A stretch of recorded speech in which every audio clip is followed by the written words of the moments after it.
Ndeko Félix s'était dit le 7 mars après la Kinkole. Alors j'ai trouvé la clé pour résoudre les problèmes alimentaires des Congolais. Na Kinkole, c'est le clé tout le monde a raté. Ndeko Félix c'est que le 10 septembre 2017 alors il a promis une zone agro-industrielle pour diminuer l'importation du produit vivrier. Si le tout le monde est en route. Le 7 octobre Ndeko Félix c'est que je vais mourir pour la paix, tout le monde est en route.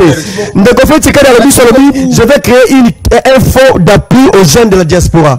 Donc, de fait, ma promesse. N'a pas milliardaire congolais. N'a pas un bandaka pas dans un bandaka. Ce qui a salé à ta université dans bandaka. Aux jeunes de la université dans bandaka. Oui, université en bandaka. Abi université en bandaka. Et ça là en côté. Abakimbula oh. Et puis on finit à la qui perd bien pour l'anglais. Ma promesse. 250 promesses. C'est grave. 250 promesses. Révolution de la modernité.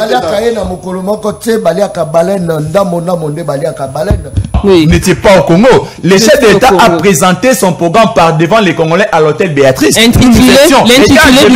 Madame, soyez calme. Vous aurez toutes les réponses possibles, madame. Oui. Le chef d'État, il a présenté un programme. Le programme du chef de l'État, le chef d'État a mis l'homme au centre. Ce programme se résume autour du peuple d'abord. C'est-à-dire, il faut d'abord améliorer les conditions de vie des Congolais. Mettre les Congolais dans des conditions de vie correctes. Je te pose la question, madame. Yolobi, parmi la politique pour stabiliser mon Namboka, il y a deux politiques qu'on peut appliquer. Il y a la politique économique restrictive et la politique économique extractive. C'est-à-dire, quand la politique restrictive, nous ne sommes pas là pour restreindre les droits et abattre. Ce n'est pas la politique même qui touche même les partis de provenance et chef de l'État. Nous sommes dans la politique extensive. C'est-à-dire, nous sommes là pour améliorer, combattre sa production. Production, qui faible. Nous sommes là pour créer des unités de production. Raison pour laquelle on a appliqué même le programme de 145 territoires. Ce programme a comme vocation, madame. Ce programme a comme vocation. C'est d'améliorer des conditions de vie, de créer des conditions de vie. L'état de siège va miser les populations. À quoi qui manifester non, à quoi qui manifester. Tous autres là quand on a mis sous boyer comment les pays est en train d'être balkanisés. Et c'est ça un bilan positif du point de vue sécuritaire. État de siège. Je suis contre l'état de siège. C'est improductif. Qu'est-ce que ça a amené? Pas du tout parce que émise les populations. Population moya ça la manifestation contre Makambo Salima contre sous-traitance et la sécurité et alité. On ne peut pas manifester. Ils ont muselé la population Nazali contre l'état de siège. On peut pratiquer à la libre. De sorte que, ce qu'Amoni Bazo attaqué, Azala capable à Kobima que je suis contre ce qui se passe. Là, ils ne peuvent pas réagir. Entre-temps, Binemi à unité nationale, Bazali ko avancer, Bazali ko zoa contrôle. Il y a parti, il y a territoire congolais. Complètement négatif. Alors, par rapport aux élections, vous dites, je ne pourrais pas dire, Papa John, ici, que Token est en ordre dispersé. On ne peut pas dire ça déjà. Je vous dis que je ne pourrais rien dire ici, mais ce que je peux vous dire, c'est que Namiko Zali Koya, au Commun a été Token en ordre dispersé. Et les lots Oyo, Tokomi Sango, plus de 1 milliard de dollars. Voilà, budget armé. L'armée. Plus de 1 milliard. Laisse-moi parler de politique nationale de défense qui n'a jamais existé. Plus de 21 ans. Embargo. Plus de 21 ans. Les lois de programmation militaire, on va disposer plus de 1 milliard 600 millions de dollars. C'est pour vous dire que non, 16 milliards c'est Félix qui prime. Les lois, on a comme ça armée au Bossilsi les généraux des seigneurs de guerre. Général Baouma Zaliwapi. Général Boudjamaba Zaliwapi. Combien de Mamadou Ndala Zaliwapi. Il y a une très grande émission, la dimension, il y a continent d'Asie, émission dans la émission la population congolaise en général. Je crois que vous avez appelé. Voilà, vous avez une image, il y a Chilenge, on a quitté na Chilenge, la fin Fonkuna, Batubaza pour la situation très difficile na Chilenge, na Mujuma, na Kasai. Momoni Bilobonde Nini, Batubaza pour et puis deuxième image, ça est vraiment. Il y a ONG La Grâce Divine, chapeauté par Grâce Sumbu. Alors, il y a moi là qui moi élément juste après voyage tout kitaki penza kuna le plus vite que possible pour nous landeler là.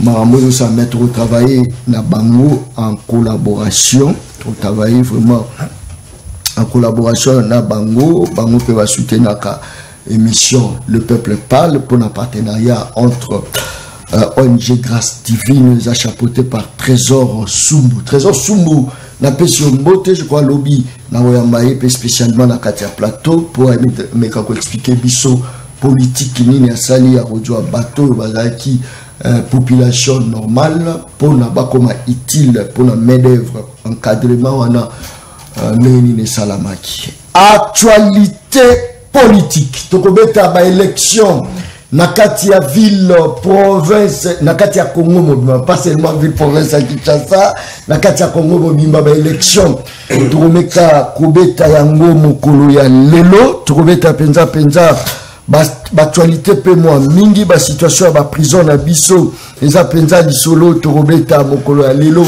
insécurité na kwa muntu eza ko continuer toujours bandeko eza ko sala penza pasi mingi na kati ya motema plateau boza komona plateau de bateke ne plateau ele sarabiso poti bo kaka matumu le koti tomate koti ezalaka plateau na mutele sarabiso tant que insécurité zali botira ka komona tomate na prix ya 7 bo kaka muma tomate wana o boza komona wana ezaki 1000 francs c'est série à mois kala 2 mois passé 1000 francs le lot commis 1500 francs muma ya tomate pourquoi parce que kwa mutu est attaqué bandeko anga ezali solo torobeta na kati ya plateau émission Le Peuple Parle ya mokolo lelo 4 invités mais plateau ozala scindé en 2 parties c'est vrai na oyambape sous juste pour couper sa message mon ozala vraiment très important. Aristote Ngarime Azana Bisso habitué à l'émission Le Peuple Parle. Aristote Ngarime Azana Bisso tous à la moindre Congo stratège Azali cadre na katia parti politique ya SID ya Martin Fayulu Malidi Pati Malanga Azali président ya ba communicateur ya Union Sacrée tous na katia plateau Maître Cédric Biengele toza penaye na katia plateau ya émission Le Peuple Parle ya mokolo lelo Aristote Ngarime motenayo mbote mwana Congo mbote na sepeli mingi kwa répondre sur l'invitation ya le peuple parle biso za na génération Le Peuple Parle tina ya que zarne sengo na pesi ba ndeko na mbote na kutiala ebele pe na yebi toza kana bango na pesi ba mbote mwana Congo na sepeli me ndeko soko kolingana beta mo musolo moke na ebite soki yo basila tungiso pe ndenge ba otungisa ngai batungisi ngai leki na tina lobi na ebite na loba kaka bando ba ko loba boye que ndeko Joseph Kabila Kabange na matata ponyo bazalaki na budget à 4 milliards ya pamba banaki budget à 4 milliards mais chaque les 15 babana ko funta ba fonctionnaire na budget à 4 milliards ya Joseph Kabila Kabange chaque les 10 ya chaque mois compensation bana ko sa maza ba banque commerciale ba banja ko banda ko paye les 15 banda ko futa ba PNC police nationale FRDC les 20 ba futi ba administratif ba enseignant mais les 30 ba sa ki comité moko boui ya suivi ya paye ba banane ba futa bana ba futa mité on a budget à 4 milliards boni depuis banko baye na 2017 ba matisi budget au 6 milliards na 2020 ba matisi budget au 7 milliards budget na banko matara kaka mais boni le ba fonctionner bazali impayé ça peut ba 2 mois yango tu to solangalo ba fonctionner ba ça payer. Qu'est-ce qui explique ça? Depuis boyaki mbongo ekota na kesa l'État o so kanga ba mibitu ba yiba mbongo so kanga bango bo bengana ba tuto bazaki ba vampire bo so mbongo ekota mais comment vous ne payez pas les gens convenablement ba fonctionnaire ba bisingana lo ba émission na awa le peuple d'abord ba lembi le kuta le peuple de parle ba lembi le kuta ya budget ezalaki lokuta budget na 16 millions ezalaki nango lokuta ezalaki kajosha ezalaki ba chiffre ba sangisi basali ba prévision moko boye ba nango na capacité ko récolter yango te boko bisanga budget ezali ba prévision oui ezali ba prévision mais ba écart ezalama c'était entre prévision na réalisation donc boyi boko kokisa bi osali yango te eloko liboso yango wana ndeko ba fonctionnaire ba ko lela ya mibale est-ce que énergie ozobimisa parce que le mot opposant fonctionnaire aussi milan meyate ya mozobimisa lango vraiment énergie na bimisa ngo énergie ya makasi parce que ngai moko azali fonctionnaire ba futi biso tezali personnel enseignant ba futi biso te mais na tango akala na 4 milliards on a kabila on paye les gens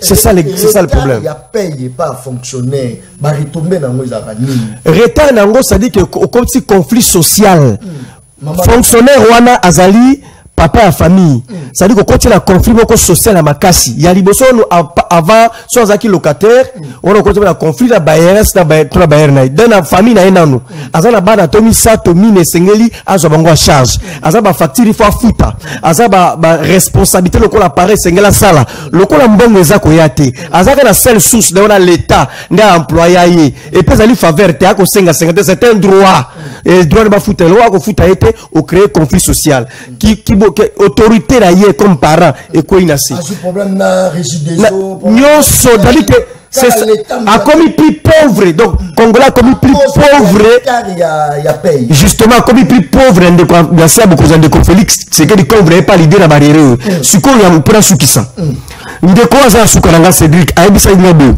oh no babatisi na oui parce que ko plan babatisi ba salaire ndeko journaliste Kabila Joseph Kabange alongo na Congo comme président atiki policier moko amana kozwa policier asuka ana kozwa 165 000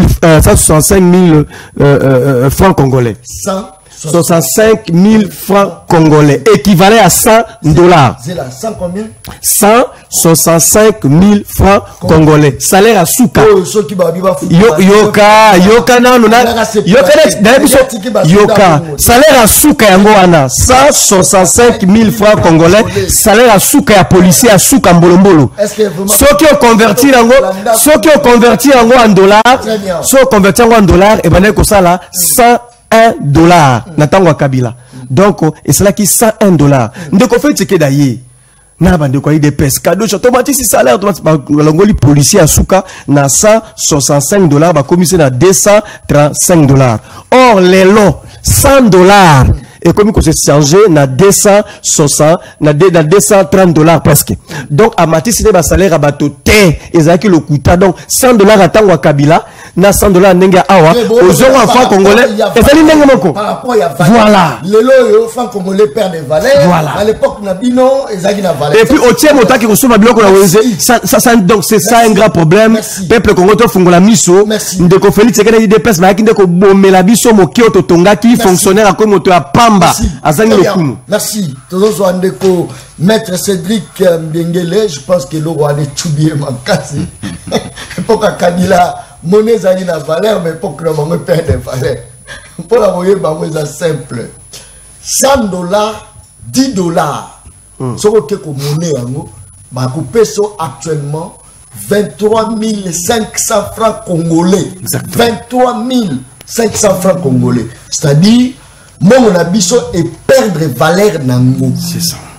Comme balobi que ba matiseli ba fonctionnaire, c'est-à-dire ba matiseli bango, mais zoka ka franc wana, komisango na dollar, au moment que ezala moi na perte ya vitesse. Est-ce que maître, ozo partager même ma vie dans de Aristote n'a dit mais ton de Aristote a bouki likuta, mais alors il peut bouki likuta to fongola ka téléphone pour la population. Malobonga munayo.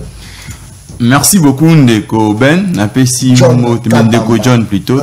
Donc Ndeko Ben comme côté Bisoming. Na pesi d'abord moté na ba Kongo manyo so azuli bobo ya kolanda biso, na pesi moté na bana ya Changu o bazali ko suivi insécurité moko sano. Il y a un groupe de policiers qui a biso kuna na kombo ya ba Ujan, ba komi ko semer témérairement la population ko iko imaginer. Il y a même ba marché komi ko kangana 14h likolo ya policier wana ya Ujan. Soko qui même na commune qui mentait qui n'a parlons pas dans ma quartier ba maman a commis ko kata ba wente ba 12h et puis encore problème ba il y a encore problème à Baroute. Nous sommes des Congolais. Les chefs de l'État aillent dans 4 ans que ça a sauté. Tout à pour plaider pour que ça parce que pouvoir peut aller en face à doctorant, pouvoir aller verticalement comme horizontalement. Ce qui est OK, tous allez pouvoir à 3 étages. Tous allez président de l'État, nous avons des provinces, tous allez entité territoriale décentralisée. Bon, il y a des routes allées coréennes dans ma compétence, il y a la province, c'est non vocation et constitution à l'ISO. Donc, na commune qui mentait que tous allez là des routes à Mokaline, des opposés problèmes et puis route Sanzoko, route Yakimbuta, Nzela n'en parlons même pas. La ligne n'a un peu comme ça la toilettage na biloko ndeko ngari ma outi koloba.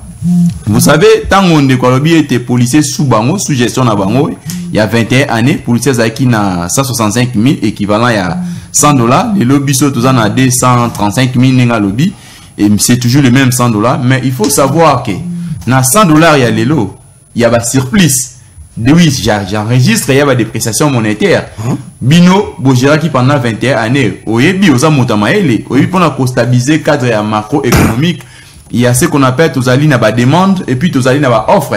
Ba demande des ali ba attente ni population zali cause na l'état faut tonga population banzela, l'état faut tonga ba école, l'état faut ta ba condition moko ya malam et puis na part il y a l'état c'est ce qu'on appelle la demande. Maintenant l'offre c'est la production, c'est que l'état produit. Tous ali économie autre bien avec économie moko extravertie selon les économistes, c'est-à-dire nyonso o biso to sala même na tout le monde to bouti koloba actuellement, pour que tout le monde ait la province, il y a ça demande, il faut qu'il y ait des routes, il faut qu'il y ait la société de transport. Mais ceux qui viennent dans 21 années, tant qu'il y a une société de production, pour que tout réponde à la population. Vous savez, 21 années, est-ce que combien de usines au bout de tablé que non? Bisous de ça qui 21 années au pouvoir. Mais moi je crois que bisous de bon parce que na 240 000 euros pour reconnaître au $100 équivalent.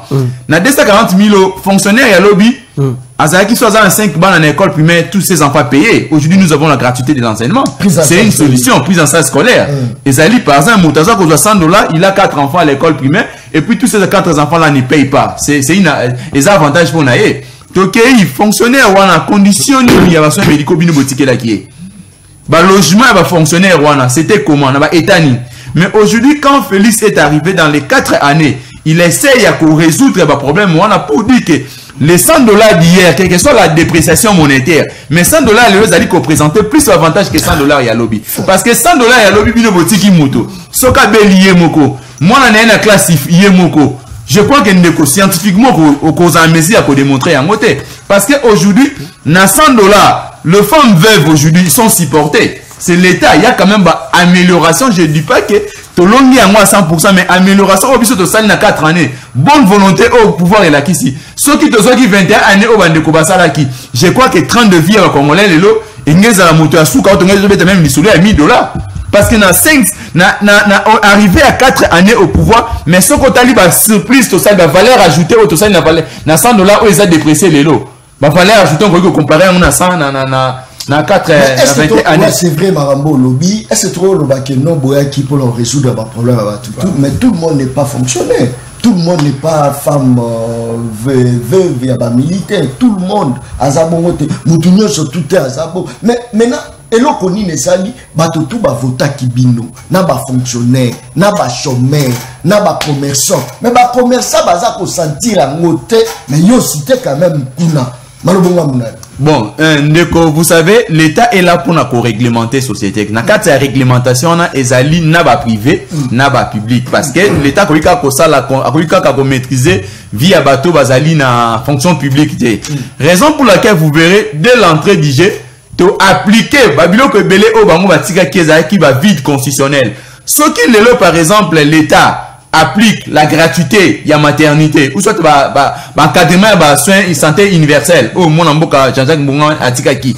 Vous allez se rendre compte, c'est allez qu'on profiter, même les privés, même na bateau bazali, na quoi qu'on travaille pas à l'État. Quand on applique, par exemple, un projet à 145 territoires, si aujourd'hui, n'a pas qu'un cas n'a pouvoir au Amérique au cité, ce côté une disposition 4 à la constitution d'Abisso. On parle ainsi de la décentralisation. Décentralisation des alaki car en sens électoral tenez bande connexion mais qui dit de 11 provinces à 26 provinces pour na satisfaire intérêt à politicien pour na créer la politicien à poste. Mais quand le chef de l'État Félix Antoine Tshilombo est arrivé aujourd'hui, on applique non seulement décentralisation là mais toyé sur un programme qui a stimulé bah entité au bango va décentraliser qui sans production. Aujourd'hui tu appliquer programme de 145 territoires. Programme on est pour un objectif mixé juste pour au sein en sorte que la province ait au moins autonomie de gestion parce que ceux qui le lot commis par exemple Massangu Otolia a Utarabandunu ceux qui le lot il y a des infrastructures où ezali koya nango awate ça va toujours poser problème parce que dans 21 années bazaki na mesité à cause la liaison entre les provinces mais aujourd'hui avec le programme de 145 territoires, je vous dis qu'il y aura même des histoires à manger Kouta, province orientale, pour n'a pas na Bouta. Et on a déjà ça pour régler le problème. Mais est-ce qu'on dit que non, un homme politique, Azalaka, Mingi, et le gros, il a un facteur Munga. Mais Ndeko John, ce n'est que des Ivoiriens pour que Félix a salé le côté. Sauf que le but que Félix a salé le côté, c'est Ivoirien. Pour les gens qui voient, je crois que même madame qui est devant moi a démontré en haut. Aujourd'hui, Aza honnête, à ça la différence, il y a gestion. Il y a 4 années à Félix, il y a pas mal, il y a beaucoup de réalisations. Beaucoup de réalisations dans 4 années. Est-ce que Yoz a une belle famille? J'ai une belle famille. Dans un Congolais. Tous en amont, Congo stratège, dans Katia Plateau, il y a une mission, le peuple parle, il y a mon Kolalelo, une mission sociale. Il y a au monde en Asima, la Tchaka pour rappeler Batou. Nande na banda bilo, na nga ba prio. La Tchaya pour rappeler. C'est moi, émission le peuple parle. Ça c'est très bien. Merci beaucoup, madame stratège. Mbotende ko John. Bonne santé. Santé malamu nangolo nzambe.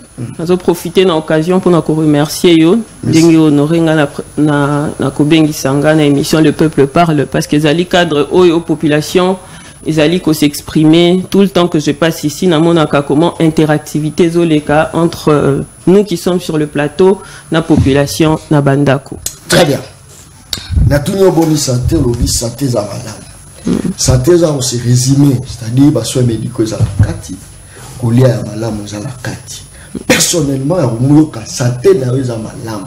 Et zo là ça déjà que bilan ya mukonza moka Félix Antoine Tshisekedi par rapport à santé na ils ont définir déjà que tout va bien par rapport à bilan na.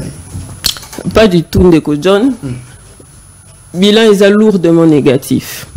Le peuple a abandonné la triste sorna. Et quand je dis que je vais bien, c'est Zanga Moko nazo prendre soin nangai parce que je n'ai pas, comment dirais-je, une prise en charge du point de vue de la santé, pas du tout. Comme Bango Moko Bandeko va intervenir avant Gabauti Koloba. Vous savez ce qui se passe, dollar ezalikolo na, comment dirais-je, est impacté du point de vue social et à population. Bon, ils en ont valeur T, on est en difficulté, les gens ne sont pas payés en temps réel. Donc, ça, c'est une réalité aux populations. Je ne dirais pas que si je vais bien, c'est parce que le mandat est positif, le bilan est positif, pas du tout. Alors, par rapport à tout ce que j'ai entendu ici sur le plateau, de quoi perdre à lobby à l'époque où on vendait qu'au foot à 165 000 francs, mais dollars ils allaient qui boyen de kokuna lobby que prise en charge. Il a parlé de la gratuité de l'enseignement. Moi je dirais ceci, Papa John, que s'il faut parler du régime actuel, parce que nous parlons du régime actuel, je dirais que ce régime n'a pas été préparé pour gérer ce pays. Ça, c'est notre point de vue à nous. Parce que le fait, il y a instabilité à monnaie, ils ont la qui ça simplement que politique monétaire, ils ont la quitté. C'est quoi leur politique monétaire? Pourquoi ils n'arrivent pas à stabiliser la monnaie? Donc, le bilan de messieurs est lourdement négatif. C'est pour stabiliser la monnaie, ils appellent la politique qu'il faut utiliser. Bien sûr, la politique monétaire, exactement, oui, mais c'est ce qu'ils n'ont pas réussi à faire. Donc, conséquence, les lots, nous sommes en train de vivre ce que nous sommes en train de vivre. Mais est-ce que tu vois le bâtiment que non, tout bazaki, trop juste temps, il a manqué, il faut revoir la constitution, mandat président, ils ont au moins 7 ans ou encore 10 ans pour permettre vraiment que à la qui ça savoir faire. Est-ce qu'ils attaquent que baza pité par rapport à Yangonga? Mais quand nous demandons le pouvoir au peuple, tant que le peuple a voté biso, c'est en fonction à 5 ans. Parce que le mandat est à 5 ans renouvelable d'après ce que dit notre constitution. Buter Nathan, je ne crois pas. Parce que moi, ma maman me raconte toujours une histoire. À l'époque, il m'a parlé de feu président Kabila, le père. Il disait, tant au Kakakoti, il y avait un changement radical. tout de suite, les salaires est mataki, tout de suite, et il venait d'arriver au pouvoir. Ça, c'est la volonté politique. Ce qui manque à beaucoup de nos politiques congolais aujourd'hui. En fait, ce qui manque au régime actuel, tout simplement, il y a comment dirais-je, il y a volonté politique. Ce n'est pas le temps qui manque. Qu'est-ce qu'un régime peut réaliser dans 5 ans, selon un stratège Tokei? Un régime peut réaliser beaucoup de choses dans 5 ans. C'est-à-dire? Parce que c'est le délai qui est prévu. En fait, quand vous demandez le vote, vous avez un programme. Quand je dis que ce régime n'a pas été préparé à gérer le pays, je me dis qu'ils n'ont pas de programme. Parce que moi, je n'ai pas vu le programme de M. Tshisekedi, même avant d'aller aux élections. C'était quoi son programme? Nous, la Mouka, nous et Sidé, on avait un programme qu'on pouvait tabler sur 5 ans. Mais ce qui n'a pas été le cas pour eux. Donc je dirais qu'en 5 ans, on peut réaliser des choses. Et tout ça, ça doit être prévu dans Katia Otobengi, programme et gouvernement. Donc si moi je peux répondre à cette question, je dirais par rapport à nous, nous avons un programme intitulé « Investir dans les citoyens pour développer la RDC ». Nous avons proposé ce programme-là qui entend relever 18 défis majeurs pour changer les Congos. Et ces défis majeurs sont répartis en 4 blocs. 1 bloc qui a préalable, 2 blocs qui a priorité, 3 blocs qui a défi majeur, puis 4 blocs qui a réforme institutionnelle.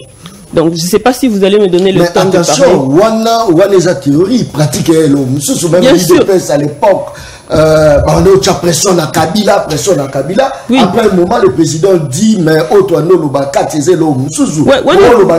RDC, ça a un problème, mais de l'autre côté, toi, la population, instruction, la formation,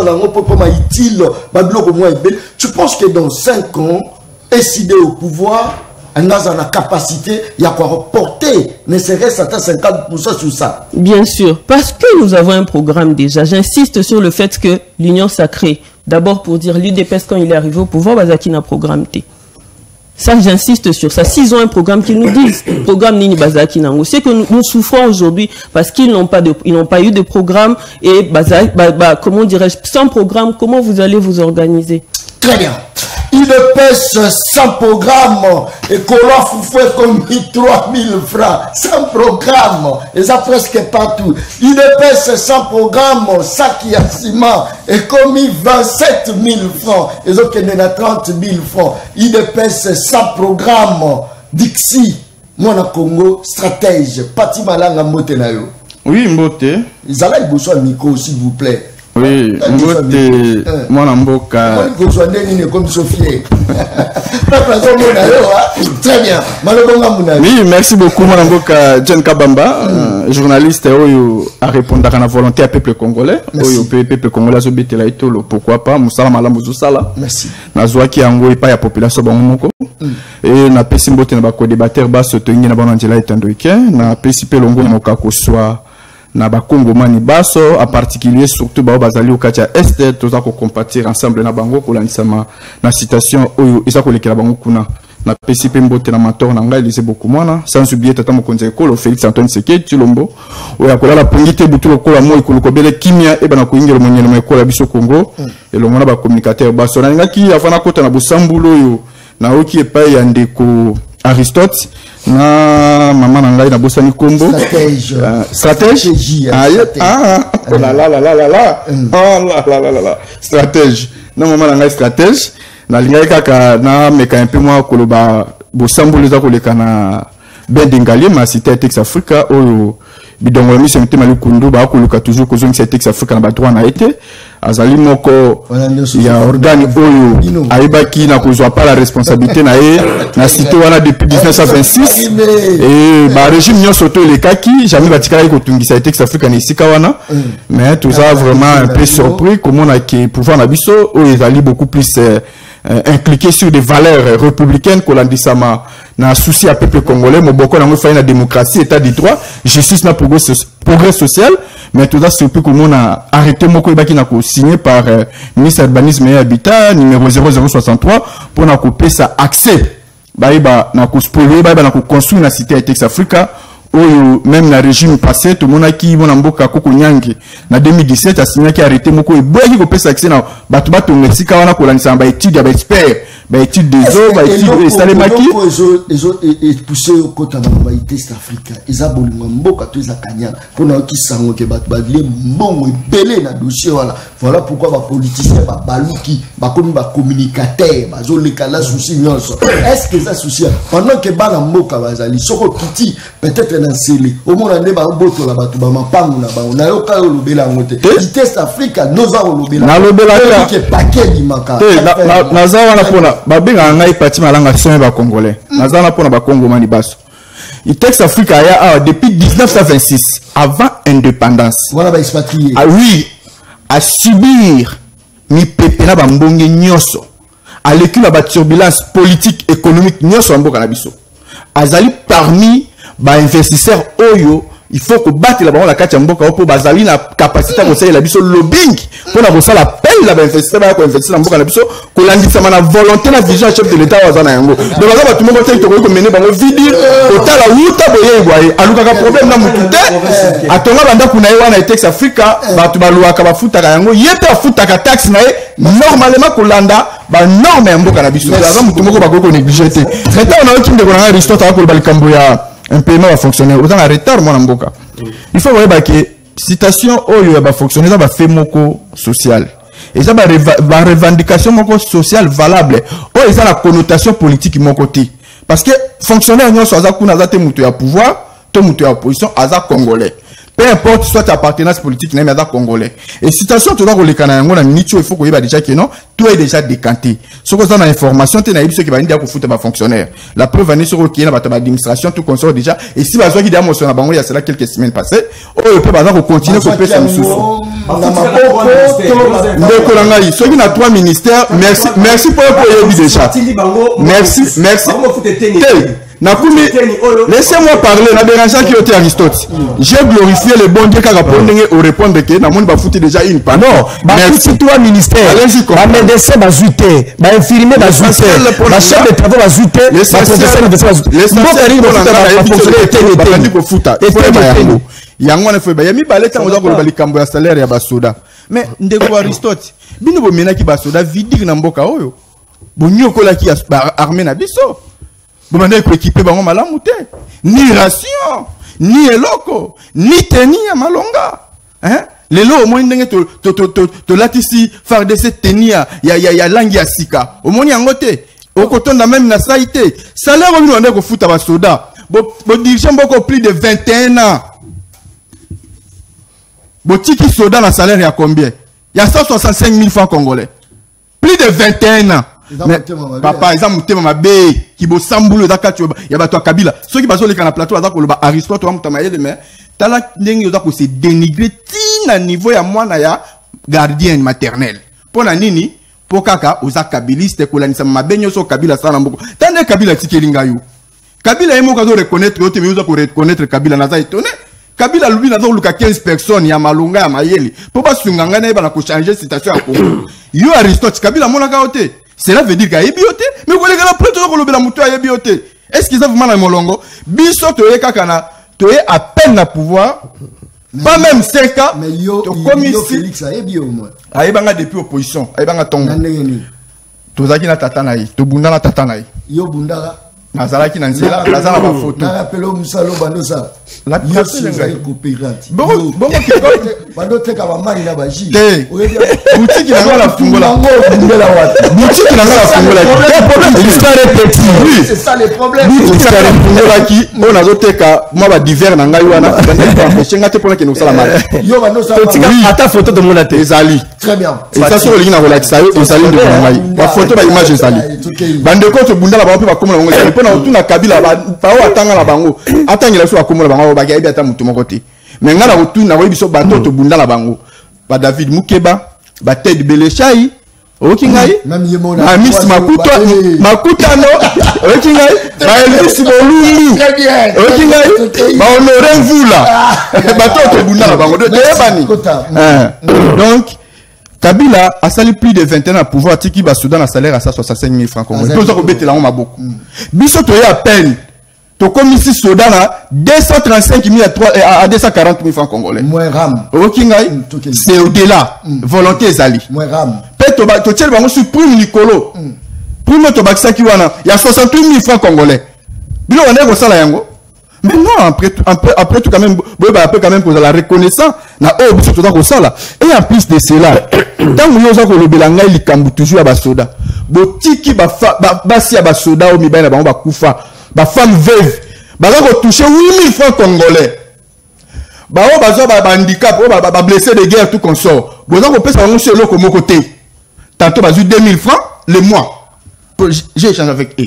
Tantôt bazu 5 000 francs, tantôt bazu 10 000 francs, tantôt bazu 30 000. Laisse-moi parler, maintenant on va toucher en côté.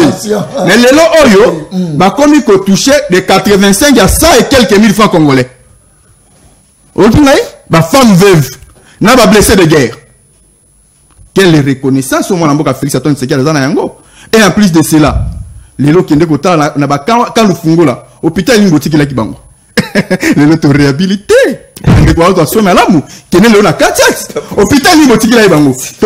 hôpital moderne na ba énorme international na Katiat etikala ko salemate o bango moko ba soda ba beti une semaine ba la pongite ba ko veika ka likolo ya hôpital ba saleli bango o etikala ko salemate na Congo kende na kanko koloko mona il y a eu des hôpitaux réhabilités il y a eu des écoles réhabilitées même à Katiat c'est donc biso tu veux ko changer ba données toza kotambola ndenge bino bojiraki mboka ote toye kotambola kolakisa ma volonté ya peuple congolais mais bino bojiraki mboka na volonté na bino tango donc oyebisanga likambo awa ya nini ya tango otangelinga ya lobi likambo ya nini madame talobi yango abi Félix ayaki atikali ko réussir même pas ko utiliser ko ya na programme moko monétaire pour na likambo talimboka tout consort boulou programme en général azalaki na programme te mais non ça l'a étonné. Non, vous allez étonner. Ceux qui ont un programme tel en boka ou. La réalisation n'y a surtout tout ça pour ça là où. Bino vous salez en côté. Ok ngai. Ok ngai. La réalisation n'y a surtout tout ça pour ça là où. Papa. Oui, je pose la question à monsieur. Laisse-moi. Oui. Laisse-moi parler. Dans un attend d'antenne ngai. Combo ya programme. Ok ngai. Pour relancer ayoka quand même yango. C'est tout. Laisse-moi parler. Depuis Tika dans un attend d'antenne ngai Aristote. Depuis Tika dans un attend d'antenne ngai. Depuis to continue à pouvoir il y a cela yango 5 ans. Oh tout ça pour l'inga kokisa. Tant laisse-moi parler. Yo mto webi sanga tel. Na za attend d'antenne ngai. Pouvoir na biso moboko na yango fandaki na état de droit. Démocratie, justice, na progrès social. Et que l'andissama ba disposition nyo songa na soulever awa to yebaki na ko respecter palier par palier. Et na ko yeba ko respecter palier par palier lelo oyo. Yo tango yo kotangela ngai biloko za koloba na ko yebisa que réserve de change to kutaki on a combien na mboka o. Mais lelo réserve de change comme na combien. Lelo provision budgétaire o to kutaka na o lelo comme na combien. Lelo o so ki na ba secteur nyonso santé, éducation, infrastructure, diplomatie, éducation ba secteur wana nyonso tout, économique, social, laisse-moi parler. Laisse-moi nyonso. Sécurité. C'est bon. Loi de proclamation militaire. Bino botika kango? Papa. Lelo est commis à combien? Vous sous-traitez. Lelo est commis à combien? Reste du pays. La sous-traitance de la sécurité. Lelo oyo. Yo mutangela ngama yo mutoko yebisa makambo ya STT parce que makambo ya ST dabino. To kutaki plus de 168 troupes de terroristes venaient coopérer na ST. Lelo etikali ya kotanga moko mibale. Papa John n'a pas intervenir. Makambo ya sécurité. Bonjour batoko ba Bosco Tanganda au commissaire général awa avec 4 étoiles. Yoka responsabilité mon bopesier mais akene ko samba la CPI kuna aza rwandais na grade nini ya caporal aza caporal rwandais bo commissaire général aujourd'hui honorable député nani dunia oya este aza ka rwandais banani basala ki lelo ba commissaire ba parvenir ko kanga même na Rwanda kuna po azwaka mbongo azofuta tete à 100% mutoko honorable dunia bakanga na Rwanda po adefaka mbongo na baki mobo akoka ofuta ngote bakangiye mais député national awa à l'époque on a Vital Kamerhe la kinani président de l'Assemblée nationale Kabila a parvenu ko yebisa ye basa la commission moko boba tinda batwa ke na Rwanda pour que robimisa député Dunia mais député Dunia wana merci tango comme kuna babimisa ye ba juge à Rwanda balobi ke aza Rwandais to kotika été asa la peine na pendant une année mais après avoir conspiré peine une année abimi na prison aye a ko siéger comme député national bi ba ngobela biso de parce que bo memeli biso trahison infiltration na occupation na mboka oyo so to sibi makambo ya est on est ba Aristote ngarime o kotengela ngelo onyo olivuma olobela bana mboka po bayoka yo boza ba modalité boza ba exemple té bayembela ka mama Monzembo à l'époque na binoti keno utalelo mama Mondenge komi merci beaucoup ex mama merci beaucoup ça c'est très bien merci beaucoup je pense que boza Olanda biso de partout ba réaction pesa moi belé natanga non bonjour Kabamba c'est papa Bernard depuis Mongafula tolela émission na yo makasi bon nalingi naloba pona bandeko oyo ya UDPS mboka eza na pasi batika buzoba wana bakomisi mboka na pasi lisusu koleka malamu kutu tozonga na temps ya Kabila Vanessa ndeko mtatini message ce n'est pas moi je lis les messages salut ndeko John régime Félix et celle de Kabila Aza blanc bonnet blanc j'ai pas compris ils sont pareils bah il faut que micro c'est-à-dire Loba na micro c'est-à-dire ça veut dire que le régime a fait que les hommes bien makasi ya Kabila malamu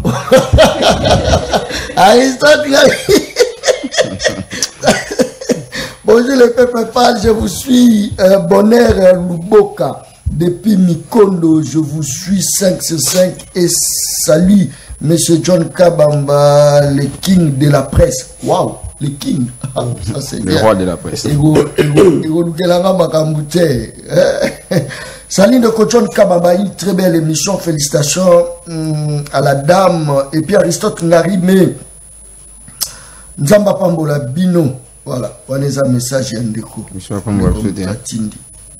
Ah oui, bonjour Kabamba, Batuya Kabila, Bazama B, Bati Koko Sabiso, Batika Koko Sabiso, à Sali, moi, et Yiki qui place voilà.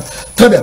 Donc, Aristote Narime, avant de compter l'actualité, oui. À l'époque, on a bino, on a mon avis, on va blesser des gars, c'est la fort. Au moment où on a mis tout Kabaza, on a blessé des gars. Moto a tenu que Bunda Pona Moka, mais à Zongi, où l'État soit pris en charge, il est incapable, soldat, il a blessé des guerres, a commis du Sénacé. Mais apparemment, on dirait les lots des analyses sous-soutés. Tout ce qui est dans la prison, les lots, la condition, il y a des prisonniers. Na ba prison na zo ko ka sango na ba prison baza ko détourner même biloko ko lia ba prisonnier yo ka motema man biloko ko lia ba prisonnier baza ko détourner ba prisonnier mususu na ba prison baza ko kufa na ko kufa à cause ya malnutrition toza ko mituna toza ko kende wat est-ce que changement ezali to ezali na Aristote Narime au moins bino pesa ko rattraper bino malobonga muna merci mon Congo pour na maloba comme ça dans le livre était na simbi livre dans te o ezali ezaba satan des zaba arme moko ya makasi na misi yango te nazo na sujet parce que ba ko kra livre te 250 promesses 250 na 3 ans de gouvernance na tozo buta boté depuis 1960 ba président ba yana bango mais ouais ba promesse na to monate Félix Alekisi nazo nango awa na otanga na mte tozo na sujet déterminé. Il y a Liboso, on peut tout dire.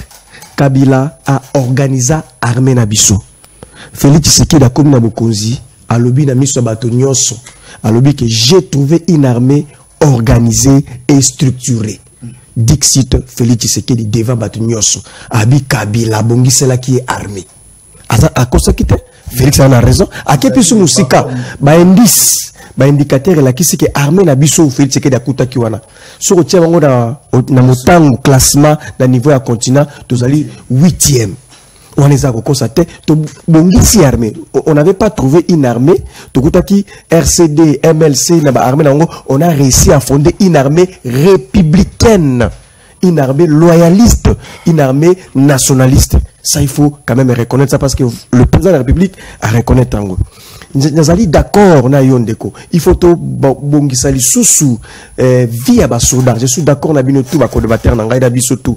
Il faut to continuer ko bongisa via soda. Ko tiaye non to bebisa ki Laurent Désiré Kabila salaire na bango ezali $100. Na baki se et kokaki même pas $100. C'est ça le problème. Na lobi le komo kwa. $100 na se abokonzi ya Kabila na $100 na se abokonzi ya Félix Tshisekedi. Tout ça non TP na étudiant ba ke ko sala TP wana bato maele mama bato ba sala TP zali ba mama na ndako mama la mukana tonga ke wenze bo sala no TP au devoir oyo $100 na se abokonzi ndeko Félix Tshisekedi na $100 na se abokonzi ndeko Kabila wapi $100 zaki na valeur na démontrer bino awa $100 na se abokonzi ya ndeko Félix Tshisekedi eza eloko moko te eza ko symboliser le côté parce que pouvoir d'achat ezali amenuiser pouvoir d'achat sur le côté parce que ba matisi ba prix na wenze ba biloko zaki koza ezaki na ba 10 francs et comme ba 100 francs ba biloko mati donc à $100 ezangi sens ezangi signification donc si vous allez payer à soutenir ba intellectuel tout ça no devoir wana à domicile $100 na se à Kabila na $100 na se à Félix Tshisekedi to mi pesa biso ba réponse au comment que ndeko Félix Tshisekedi so qui pena vraiment un très bon patriote il fallait pas postuler du soupçon en 2023 il faut le bakengai na échoué je suis incapable ya ko pesa ba congolais sous vie à malamu yemo ka lobi ndeko Félix Tshisekedi le 20 avril 2019 ndeko Félix Tshisekedi lobi je vais dans 5 ans je ferai des milliardaires congolais. Mais comment ils reçoivent un milliardaire congolais dans 5 ans, mais ils sont incapables de foutre un service de fonctionnaire en Mboka. Makabuto le balobo et eux sont le plus important de Kodjon, les salaires à fonctionnaire, hein. Papa, maman, oh, y'a bien cop, monsieur, c'est un fonctionnaire à l'État. À foutre un anda, qu'on a allé, ça va, on a allé, ceux qui va foutre pas à l'État. Mais tu te sur le bazar payé, ça fait 2-3 mois. C'est ça le grand débat. C'est ça le pouvoir d'achat. C'est ça, comment qu'on peut ça, Congolais, le coup, vous allez foutre mon soleil, Sengeli. Mais Félix Tshisekedi, dans le 20 avril 2019, dans 5 ans, je ferai de milliardaires congolais. Par quel mécanisme? Batanga la biso misato au lieu de milliardaire azangi ko futa même ba congolais salaire c'est 40 de ba pauvre a comme sont ba pauvre au point ko futa ba salaire nango régulièrement te yango wana ndeko Félix Tshisekedi le 16 novembre 2019 alobi je ferai de la RDC l'Allemagne d'Afrique omoni taba ba province na alogo na ba milliardaire a comme abi je ferai de la RDC l'Allemagne d'Afrique to zela yango Allemagne nango qui représente l'Allemagne pour le bâtir ensemble. Allemagne, Europe en soi, Europe de en tête c'est l'Allemagne, sur le plan économique. Donc économiquement par là, c'est l'Allemagne qui contrôle en effet l'Europe. Donc l'Europe bazara tributaire na force économique allemande parce que un couple franco-allemand ezali France na Allemagne bango bande ba simbaka quand il parlait de l'Allemagne il voulait dire que avant Congo et comme mboka moko makasi économiquement et comme mboka moko ko koza tout ça via madame donc alobaki yango depuis le 16 octobre prometaki depuis le 16 novembre plutôt abaki akosala yango akesu musika le 16 octobre 2019 alobi je vais sortir le Congolais de la pauvreté dans les milieux rural et urbains. À promettre que les Congolais comme ils sont dans la pauvreté. Mais peut-être comment Bino peut faire un deuxième mandat alors qu'on a pris un mandat incapable de foutre un salaire et un fonctionnaire. John, je le dis avec le sérieux, il m'a le plus poussé. Ça, je ne fais pas de la politique, je le dis avec toute rationalité. Fonctionnaire et là que le plus important panaïda ko futa mbongo na ye na tango sengeli bosa ba politique la bino boli boyi mbongo na bino bakara nde miyo achili ya dada rambo ibaki bosa mais fonctionnaire bo pesa mbongo na tango sengeli ayebi kila nabuki na tongo na kei chaque le 15 ou le 20 na zuanga mosolo c'est élémentaire base d'abo pour ko ba ki mosolo lo comme malamu ko le Kabila bo futa pas fonctionner na tango sengeli boko ki yango te c'est ça le vrai problème tout cela a ba fonctionner dans un pays te ndako ba médecin bazali pété. En quoi est-ce que vous êtes meilleur que Kabila? En quoi est-ce que vous êtes meilleur que le PPRD? En quoi est-ce que vous avez fait mieux que nous? Quel est le programme ambitieux de ce vie à fonctionnaire que les Kabiso? Nous serons bâtis sur le pouvoir d'achat. Vous allez expliquer le comment côté. Mais pourquoi vous ne Kabila Bokota? C'est ce qu'ils ont dit. Vous voyez qui est le côté. Nous avons fait la question au mois de novembre 2019 à Alobi. Alobi a sombi 8 avions. 8 avions que peut savoir na Congo Airways pour aller comment kobongisa ba voyage na biso à déplacer choses à malamu depuis 2019 alors bien peut savoir à livrer na décembre 2020 8 avions aussi comme on a ngoté donc en fait c'est que le 9 avril 2021 à ça il pose il y a pierre il y a construction il y a centrale photovoltaïque dans Maluku avec une capacité de 600 MW dénommé Kinshasa Solar City alors il faut na Kinshasa ba délaissage et ainsi de suite en réalité ce qu'il faut retenir na retard la promesse on sauté ndeko Félix c'était dit na régime au nyoso ba na ngoyo bango baza na droit ko za deuxième mandat te ba échouer sur toute la ligne. Merci donc réforme mon côté ba libiso sur le plan économique. Merci beaucoup. Même pas sur le plan sécurité là comme la moyenne libiso te. Merci beaucoup, ça c'est très bien. Moi na Congo c'est dit que maloba ongambo na yo motuna na ngai ezabo tangu le Aristote aza obimisa livre ya promesse mais bino to obimisa livre ba réalisation.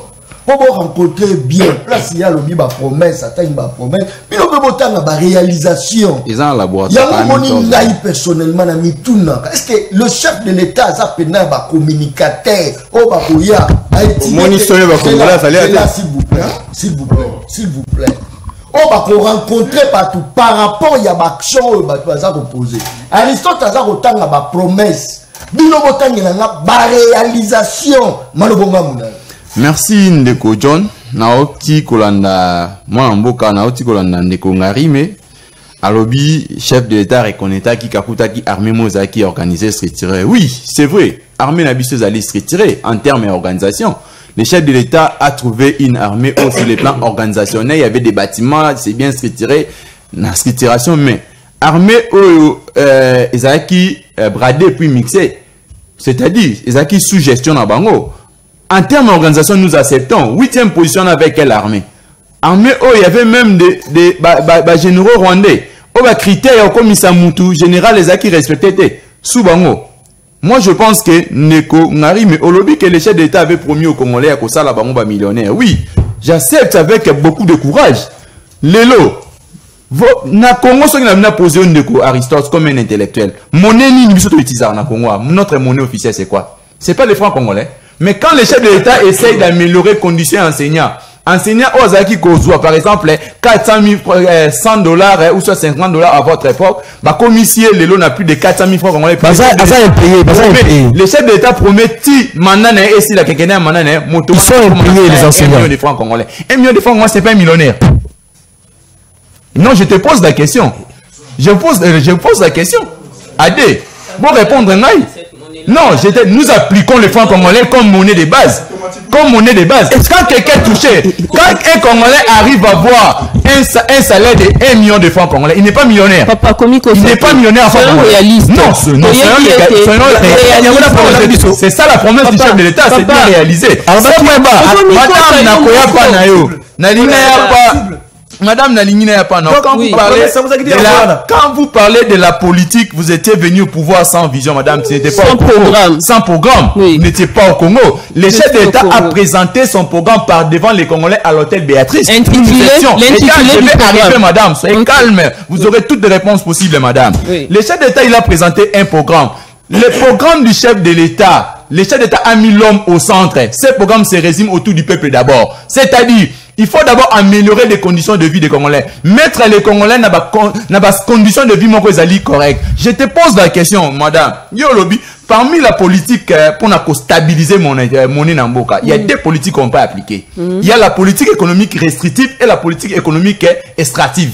C'est-à-dire, quand la politique restrictive, nous ne sommes pas là pour restreindre les droits à battre. Ce n'est pas la politique même qui touche même les partis de provenance et chef de l'État. Nous sommes dans la politique extensive. C'est-à-dire, nous sommes là pour améliorer, combattre sa production. Production, qui faible. Nous sommes là pour créer des unités de production. Raison pour laquelle on a appliqué même le programme de 145 territoires. Ce programme a comme vocation, madame. Ce programme a comme vocation. C'est d'améliorer des conditions de vie, de créer des conditions de vie dans la province, de créer des conditions de vie dans la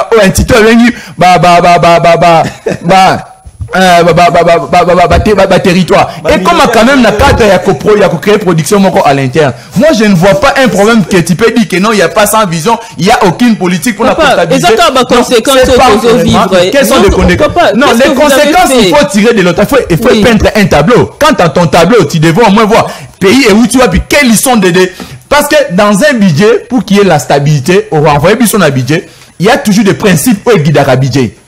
Le budget a un caractère annuel, mais il y a au cours d'un budget, vous pouvez voter un budget, mais il y a ce qu'on appelle, il y a des aléas au cours de l'année. Entre autres, nous on a hérité Covid-19.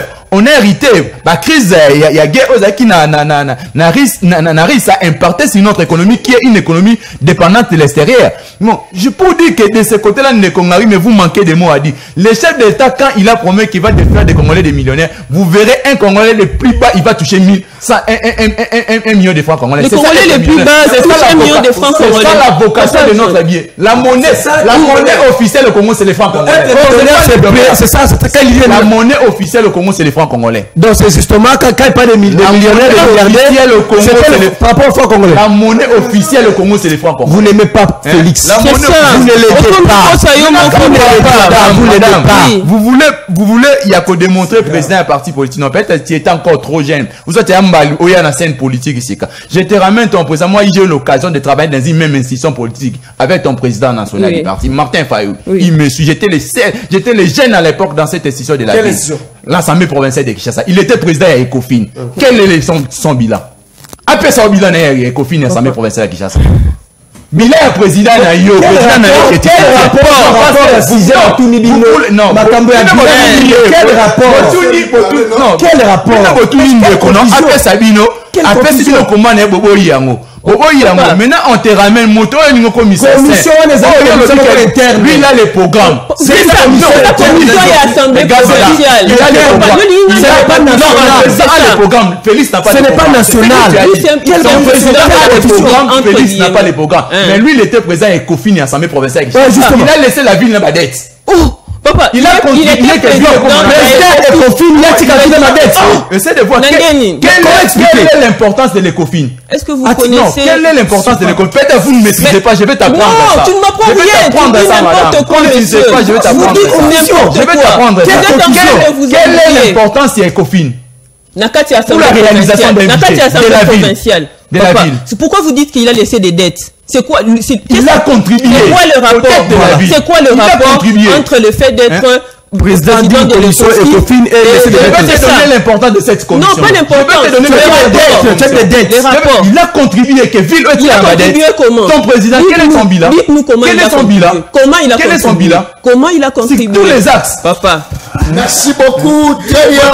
Merci beaucoup. Batouaza Rolanda Biso Belé. Oh, Bazar Oloba, John Azaka professionnel, oui. John Aloba Tegazaka professionnel. Faut pas inventer les gens, papa, c'est vous qui inventez tout.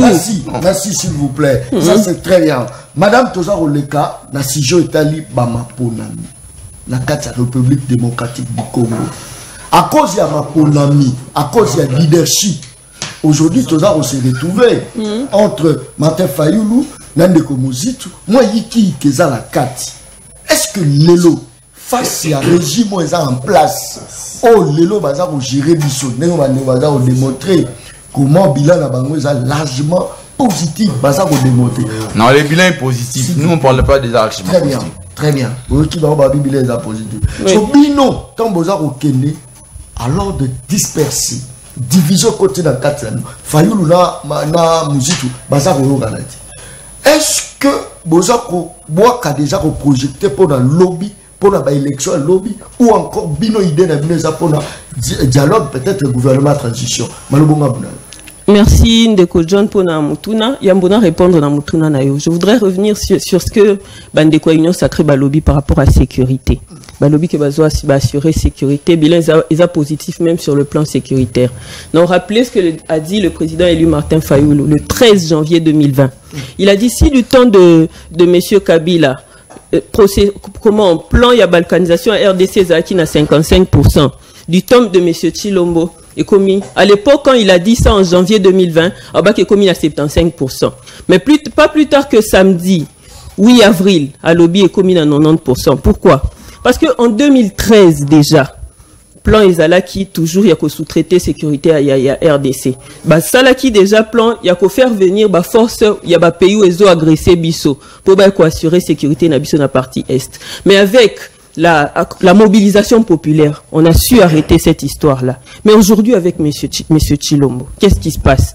On est à 90%, il y a processus à balkanisation à RDC. Parce qu'il y a une partie, il y a des parties à RDC, au Bisotozo contrôlé, au FARDC, à Koki Kokomate. Est-ce qu'on a connu ça avant? On n'a jamais connu ça. C'est la première fois que tu connais Traon. Donc, donc, ce n'est pas le temps, ni l'argent, ni manka Kibango pour nous organiser armée Nabiso.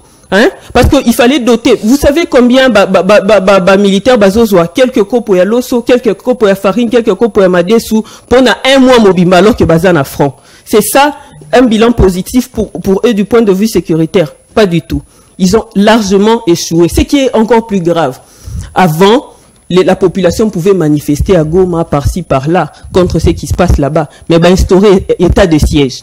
Dans l'état de siège, muser les populations. À quoi qu'on manifester, non, à quoi qu'on manifester, tozota la kanamisu, boye, comment le pays est en train d'être balkanisé. Et c'est ça un des bilans positifs du point de vue sécuritaire. État de siège. Je suis contre l'état de siège, c'est improductif. Qu'est-ce que ça a amené? Pas du tout, parce que émise les populations. Population, moi, ça la manifestation contre Makambo et Salima contre sous-traitance et la sécurité et égalité.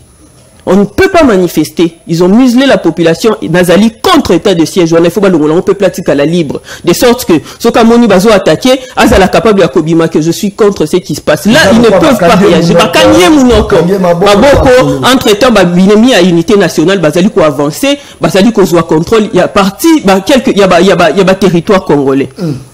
Complètement négatif. Alors, par rapport aux élections, vous dites, je ne pourrais pas dire, Papa John, ici, que Token est en ordre dispersé. On ne peut pas dire ça déjà. Je vous dis que je ne pourrais rien dire ici, mais ce que je peux vous dire, c'est que Namiko Zali Koya, Okomo n'a été Token en ordre dispersé.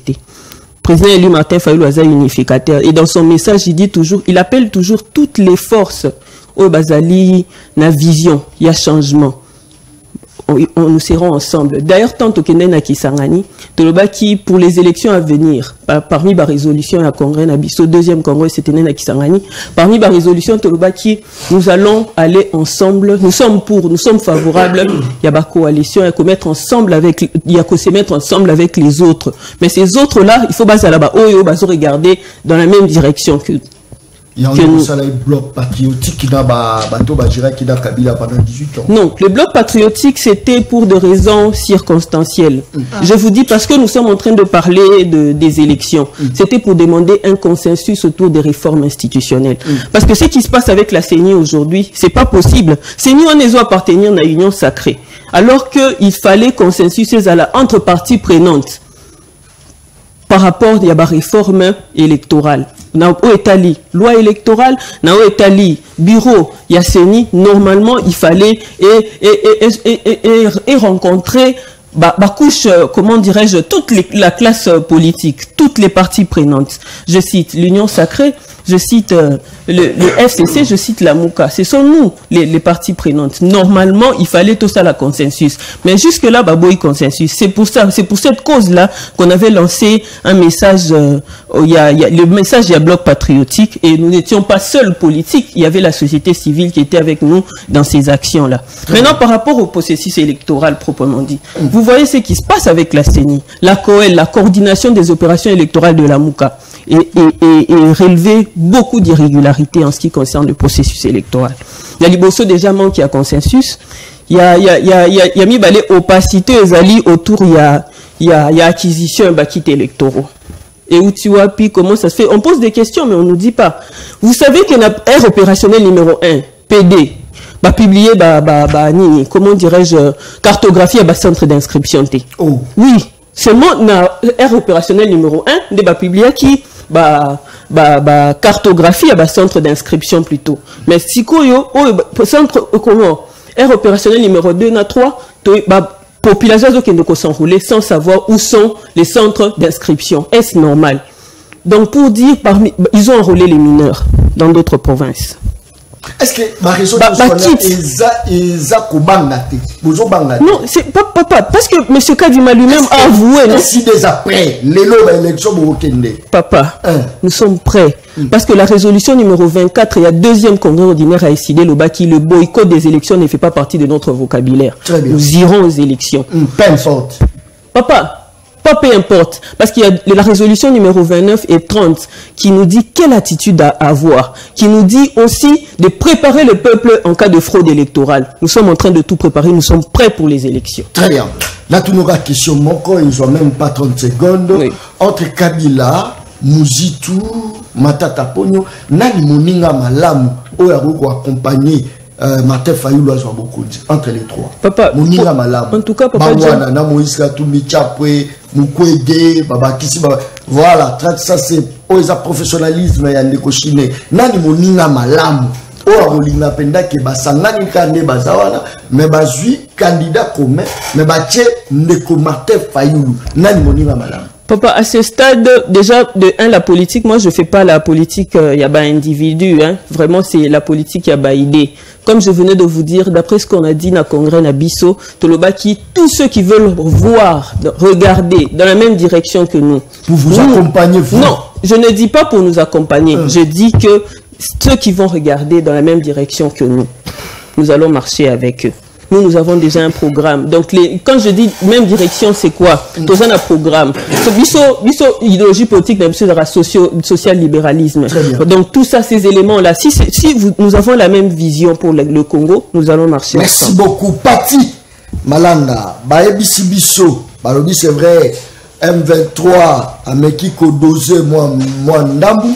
Mais M23 continue la carte d'administration, il paraît que le foot ça va tout la taxe, malobi que non na bamboka mosusu na territoire nes ya Nyiragongo, malobi kuna bango ba komi kokata même banzete na biso, baza ko memango na direction ya Rwanda, malobi ba komi na accès ba do mo ebele.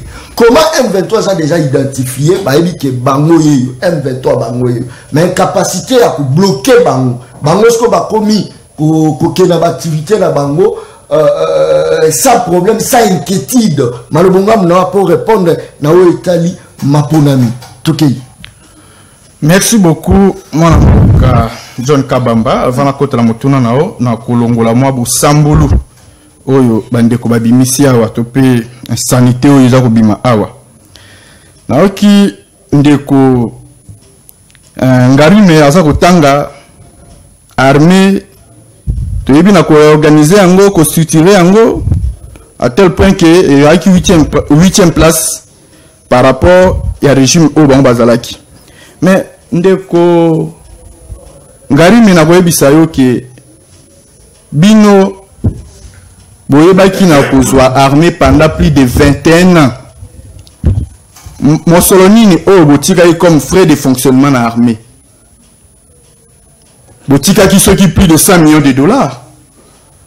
Mais moi, l'amboka Félix Antoine Tshisekedi a commis Siango, n'a nous qu'à aller à continuer à pouvoir. Pour après serment c'était le 24 janvier 2019. Après quelques mois, une année seulement, a commis ça on a 400 millions de dollars. Au bout botika au salate. Et les lots oyo, to commis Siango plus de 1 milliard de dollars. Voilà budget armé. L'armée. Plus de 1 milliard. Laisse-moi parler de politique nationale de défense qui n'a jamais existé.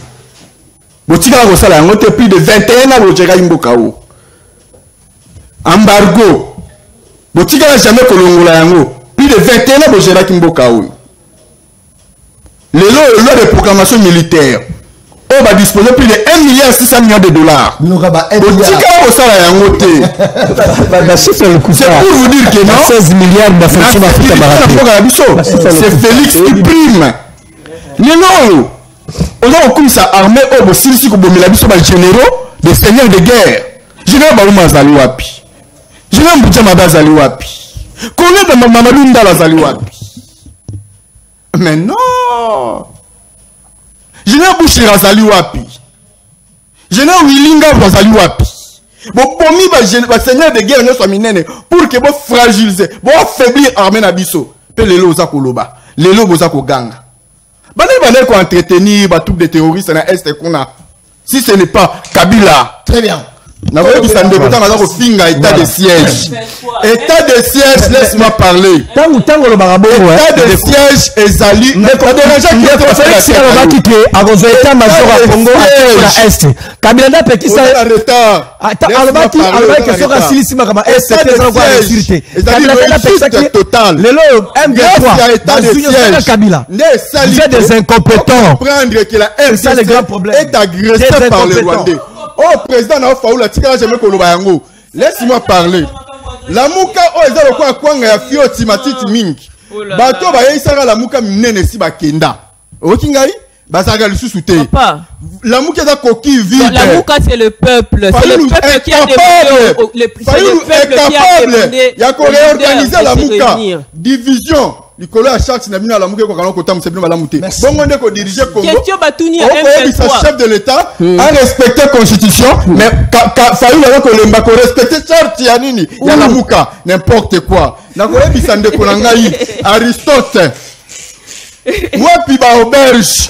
Oh Kabila tikeli biso soki ake ko tonga kachamata na kinga kati te. Wapi révolution de la modernité. Wapi 5 chantiers. Mais tant on a la ko ebisa yo ki tant on ko tangela ngai ke élection. Mendeko biloko ndeko alobi na ebisa ye ke biso to sali ya minene pe akokamwa. Hein? Biso sali ya minene akokamwa. Alobi dans 5 ans je ferai les Congolais les millionnaires. Mais oui. Merci. Tant ba salaire au ba Congolais le ba komi ko toucher ba tikala ko toucher yango te, c'est encourager à féliciter. Les augmentation de salaire ba fonctionnaire. Et ça qu'on le bello comme côté. Les oyo. Je ferai de la RDC l'Allemagne de l'Afrique. Tant on le bien on a sentiment. Grâce à programme il y a 145 territoires. Les lots kende na ba territoire na biso o yebalaka même pas que et que zalata na ba équipement moderne. Les lots comme kokota. C'est grâce à moi na mboka Félix Antoine Tshisekedi. Na koyebisa yo na secteur ya éducation. Il y a des écoles. Dans le secteur de l'éducation, il y a des écoles construites, réhabilitées, fait gratuité enseignement. Dans la santé, tu tiens gratuitement accouchement. Gratuitement accouchement, tu tiens là au salaire. Tu fais les. Tu fais les. Déjà. Hôpital. Qui est dans l'hôpital de mère et enfant à Barumbu. Qui est dans l'hôpital de Lingua à Vijana. Tu fais les. Qui est dans l'hôpital, il y a référence à Kitambu.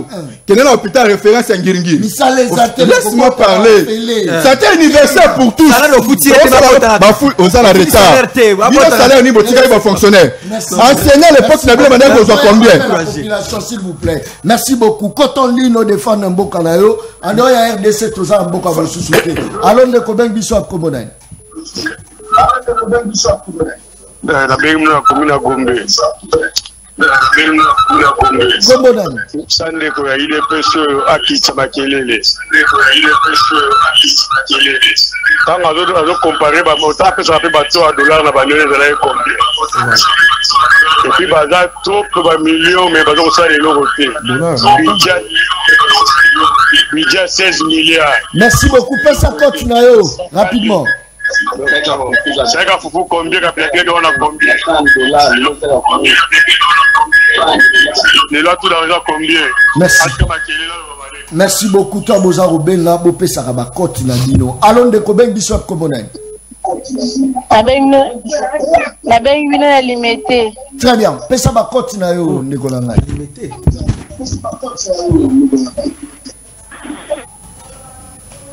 Allô, il est partout, elle est partout. Allons de Koben Bissou Komonaï. Oui, allô. Mote da Koben Bissou. Na benga commune qui Saint-Soir. Très bien. Pesa ba côte na yo. Na pesi mutalamuka 10. Na pesi ndeko ya mutanani 8. Atenyo sacré 3-0 3-0 3-0 makambazo le bezana nzirati. Makambazo le bezana nzirati peu façon souffrir ba kangala. Ba la place qui ba comme ça ba million. Ba pour ba million. Na mboka ba pour ba million. Ba tira bloc ba la plaquer pour sa population kanda. Merci. Très bien. Allons de Koben Bissou Komonani. Allô? Je pense que saturation est en ligne. Nabunana doit pino le plus vite que possible. Allô?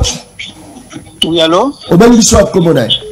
Oui, allô, on a bien bino na commune à Mongafula. Très bien. Pesa va continuer. Oui, bato union sacré vraiment 0 sur 10. Bato moi sur Fayoul 10 sur 10. Oh, on a 8 sur 10.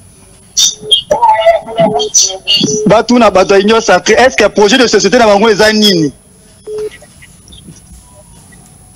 Bango baloba bazo lutter contre ce qui va bilo na buzo bawana. Balo mwana. Très bien. Allô, le Koben Bishop Komodani. Allô? Voilà, je pense que nos saturations appellent ma casse la ligne, message comme pas possible, mais moi au côté pour autant les athées, vu que m'appelle les au côté appellent moi et belé. Bandeko, merci beaucoup pour notre confiance au Beaux-Arts ça. Allô, le Koben Bishop Komodani. Bon, très bien, on a béni bino na commune à Matongé, juste pour nous sabino qui est ce type là ya IDPS. À quoi vendre kimiate? Pesa na bakoti na yo, pesa bakoti. Allô? Allô?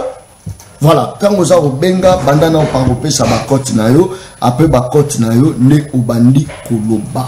Ne John Kaba ma une très belle émission, mais ça va toi IDPS c'est vrai Félix Tshisekedi a sali, mais ça on kokate na mandat autopese lié. On les a un message.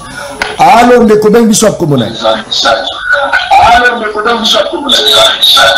Allô? Oui. Allô? Koben Bishop Komonai. Bonjour, bonjour, Papa John. Motenayo, pesa makoti nayo. Excusez, beaucoup de gens ndeko ya IDPS. Est-ce que na union sacrée baza na collège ba communicateur te ndenge ba masunabiso ya PPD batala ikala. Apparemment, IDPS, bazo, comme ça, en tout cas, on ne sait même pas les côtés. Excusez-moi, intellectuel, il parle bien. Mais est-ce que ce qu'il dit là, Nandela, a le bango réellement? Aïe, un ministre, ou mon consumo, il y a pays de ce au moins dans l'école, il y a gratuité. Moko seulement. Merci beaucoup. Je reste depuis Ngaliema. Merci Ndeko. Je reste Farou Pesaba Côte. Allons Ndeko. Ben Bishop Komonani. Voilà. Merci beaucoup. Je crois que Tokomi Penzana Souka émission Le Peuple Parle. Ndeko Christian. Rapidement, je crois que ça l'entraînant, ça entraînant. Non, non, Yaka. Mtobe Mongaï, John Kabam. Yoganti Moutoumsunda Yamba. Très bien, Ndeko Christian. Au téléma Pachawana. Téléma no Pachawana Nayamba. Ata 2 appels batma oyinanga. Allô Ndeko, Obengi Swap Komonani, Bendamiko. Allô? Ah, Papa John, bonjour. Mbote na yo, pesa kote na yo. Yambo na pesa nanu ba kote na ngai. Nazo pesa nanu merci pour la émission malamu ozali ko gonchela biso kolona Nikolo. Donc, ma cote n'a nazo pesa bato ya union sacrée 10 points sur 10. Na on tozali koloba on a nini les gens de Fayoulou et les kabylistes là. Baya kaka na makambo mapi ya mabi. O ya malamu ezo sali mabazolo bate. Lokola ni. Donc, la mouka baza incompétent ya pour gérer nani oyo babengi la mouka. Comment est-ce que Batu Abongo occupe sa bango moka neti continent la RDC? Oyo Kabila so ya vandi wana le jeune garçon là. Est-ce que Azana histoire nini akobete la ba Congolais? Kabila momeli matila ya ba Congolais. C'est ça IDPS. S'il vous plaît. Très bien. C'est ça Dernier rappel. Au cas contraire, c'est ça IDPS. Voilà, je pense que moi, discipliné, mon keba tak, wana te mon meli makila. Allons de Koben Bishop Komonai. Ah ouais, allô, na beni ya parti angam. Très bien, pesa continue. Bon, en tout cas, déjà son pro côté ba ndi konanga IDPS. IDPS c'est la partie où donc presque fait ça pour sa leçon ya politique na Congo. Mais koyoka comment la IDPS aujourd'hui rebelle na mboka. Koyoka o bango bato ba plateau en tout cas mawa. C'est la professeur en tout cas la côté même pas va décès là bango. Donc il faut les rejeter. Les Sony comment la partie qui IDPS il peut peut-être sur leçon. Merci beaucoup. Allons de Koben Bishop Komonani. Bango Sony si la bango. Allô? Allô? Allô? Allô? Allô, Ndeko? Allô? Oui, au même shop, comment on est? Nana zana munga fula ngai Yvonne Kapina ngana zo kamwa lelo pona peuple congolais yo okoki koteka mboka na yo likolo nzala nzala ebandi lelo te pona Félix nzala banda kala lelo nani azoteka basoso na batonton banda bayebisie akitisa basoso na batonton eza olive eza denis lelo ekomi kaka Félix azoboma bato na nzala banda kamanyola mobutu soki yo osali te eske okoki kolokota biloko akonela nzela bozofinga bandeko bafandi bozofinga pamba bino bokosala eloko te eza na mokonzi oyo azongaka na bokonzi defwa te ndenge asabini wana andima akende mpela akozongaka te eza mboka ya tata na ye te. Merci beaucoup. Beaucoup quitté, mon cher. Vous êtes découragé, hein? Vous êtes vraiment découragé. Après que le peuple a bien, vous continuez à parler. Vous êtes découragé. Vous êtes découragé. Donc, comme il y a un mois d'avril, tu as habité le coronavirus.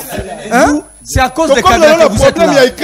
C'est à cause de Kabila que vous êtes là. Mais est-ce que c'est à cause de Kabila, vous? Guerre à Est, on va entretenir, il y a un problème d'intérêt à Bino. Les gens qui ont réel. Vous êtes découragé. Découragé.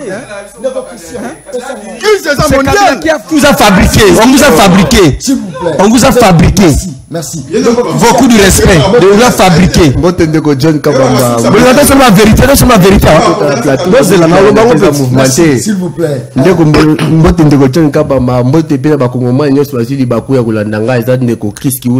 de retour au bon sens. L'obligation là-bas, c'est le mort et Funa Mobimba, dans l'aliment encore, il y a parti politique action commune pour la République ACR, il y a moins un beau quand il y a un tamboué. Dans le pays, ça va esquiser belé pour la commune en retard, moi, il y a dans la mission, on va quitter. Il y a un côté, il y a un peu ça, c'est le mort, on se dit que John, c'est le mort, il y a un problème. De John, spécialement, samedi. Oui. Pas samedi, matin. Oui. Émission le peuple au bêta parce qu'il fait au bêti ou un assaut mariage le peuple parle. Somme. C'est bon, Japon. Très bien. Donc, c'est le bisou de pétard, la histoire à souhait, tout ça, vous salade plus de beaucoup. Très bien.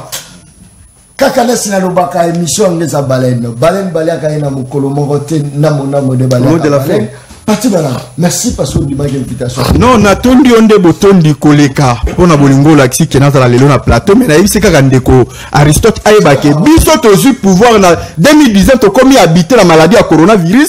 Likambo ya guerre à Russie Ukraine. Na makambo ya est comme le réel. Ya mo le to ko subir makambo ya crise. Crise mondiale. Merci. Bon taxi mo le kola tata mo konze ko le félicitations de sécurité. Bonjour pouvoir $2000 de la combien? Merci beaucoup. $1. Bon tu peux te dire combien? 235 francs congolais. Le lot comment combien? Merci. Merci beaucoup parce que nous avons invitation. Nous avons à la hâte. C'est pas ça. C'était à la hâte, oui, mais ça a toujours un plaisir. Il y a un plateau, le peuple parle. Merci Nayo, Papa John. Permettre un loba était.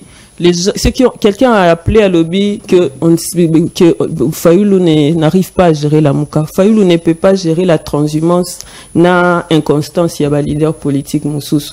Il est resté dans la Mouka. Les autres sont allés rejoindre le pouvoir pour ne partager un gâteau. Mais c'est lui, il est resté. Il est resté dans l'opposition, il n'est pas allé au pouvoir. C'est dans ce sens-là. La difficulté à compréhension, ça dépasse et heureusement, Dieu merci, population azota la biso, ayebi, azomon a été. Papa, vous soutenez toujours tous ceux qui sont contre Fayoulou. Politique Bossa la Kaizalaka contre Fayoulou. Mais la population bénéficie d'un pouvoir. Bon, on peut ça être Moïni à Congo. Moïni à Congo, le quoi, mais c'est Chilombo Azali. Complice, il y a balkanisation à Est à Congo. Yewana, mais c'est Chilombo. Complice, il y a Rwandais, Ougandais, mais c'est Chilombo. Atekimboka. de quoi il est pèse. Merci Félix. Merci beaucoup Toké. Merci beaucoup mon Mboka John na opportunité au Pesibiso. Na sengi d'abord merci na ko moment nyo so ba intervenir na ba ba téléphone ezali ko laksa degré attachement au tout en vis-à-vis na Mboka na biso. Na ko sengi na ko moment to fait sa confiance na président de la République Félix Antoine Tshilombo Tshisekedi. Tout le monde en politique il y a manipulation. Parce qu'on a compris qu'il y a une classe qui a détruit la jeunesse. Aujourd'hui, jeunesse congolaise, ils allaient caractériser sans emploi. Jeunesse congolaise, ils allaient caractériser Nabato Bassin de commandeur. Mais ceux qui pouvoir, eux, c'est qui pendant 21 ans et détruit la population, on les a comme manipuler au travers de il y a télévision. En tout cas, c'est vraiment inconcevable. Et puis, nous avons toujours la bande de qui mentait que tous allons toujours, tout manifester dans la marche, ils allaient le 1er mai. Je suis Mokali, pour nous déclarer, était à Barout. Commune qui mentait que Barout les années état moyen de l'élaboration total et puis mon conduit à la République à Koloka. Non, nous sommes des Congolais. Non, papa Félix ne peut pas remplir les tout à la fois. Pas les tout à la fois. Pas les tout à la fois, Nego. Les chefs d'État ne veulent pas à Koloki de répondre, n'y ont sauté. Nous sauté de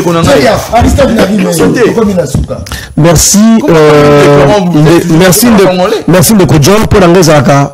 Un honneur, un plaisir pour une émission où le peuple congolais a retenu le Komoko. Kendeko Félix Tshisekedi a excellé dans ma promesse. Ma promesse non réalisable, non tenue.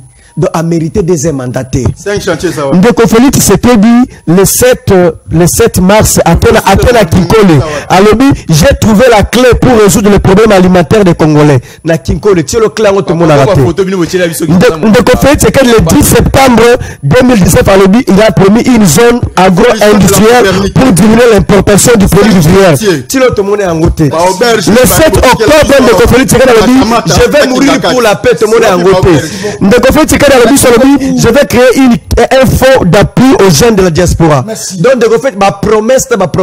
N'a pas milliardaire congolais. N'a pas Mbandaka et pas dans Mbandaka. Soit qu'à saler à ta université dans Mbandaka. Aux jeunes de la université dans Mbandaka. Oye université en Mbandaka. Abi université en Mbandaka. Et ça là en côté. Aba Kimbula Oyo. Et puis on finit à la qui perd bien que ma promesse. 250 promesses. C'est grave. 250 promesses. Révolution de la modernité. Merci beaucoup na DG Fiston Ngoyi. DG Fiston Ngoyi. Merci Penja moi Mingi. Merci na DT12 Maman Patience Papa Likondi na Pesio Mbote. Et puis merci beaucoup na bande de so bazotinda message pour na ONG Grâce Divine. Je crois que Bourgeois numéro mon colo déjà à lobby. Félicitations à la présence Soumou na Moussala Kitoko za Osala. Ba message les a belé, ba SMS belé. Ba tuaza pour tout na nengeni ba ko sala pour ba rencontrer yo. Je crois que na émission mon colo lobby to meka kolobe la pe ko epengle nengeni to ko sala ba to belé. Merci beaucoup. Tokutani mon colo zoya. Merci na service national avec l'homme du moment le général Major Kassongo Kabwik. Service national à marche. Merci Alec Alonji. Merci beaucoup. Chine, merci na Ben. Tokutani Mokolo et Zoya, toujours sur Canal Mercure. Merci et bye.